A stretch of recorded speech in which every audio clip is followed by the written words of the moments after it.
I've learned this from Darren Hardy. Okay. Mhm, So Darren Hardy, when you go deep in everything you do, there's three subconscious reasons of how you engrave and really set yourself up to achieve your true goals. Okay. So and the way it works is basically in three steps.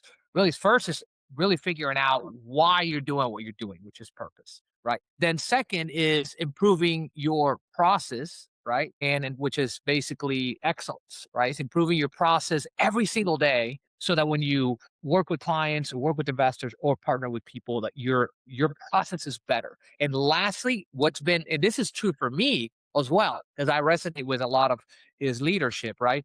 The third is growth and learning. So and mhm, then if you've got that mindset of growth and learning, no matter what, you will always succeed because mhm, if you're learning every single day of your life, like you, I know you are because I see your conferences every day. I know I am. I'm reading audibles. I go about 40 hours a month on top of the trainings I do. I do short-term mental trainings, market trainings, capital raising trainings. So growth and learning has to be part of that culture that you're building within yourself to be able to be successful.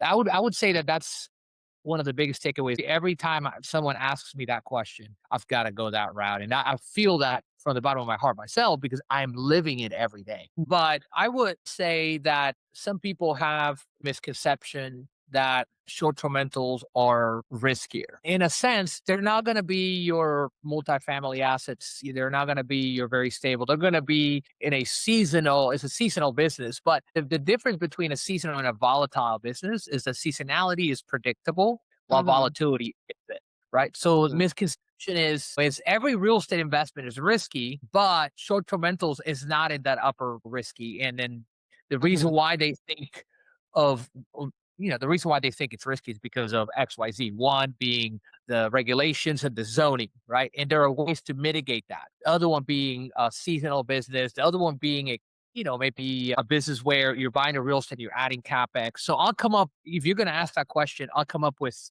a very solid answer for that as well.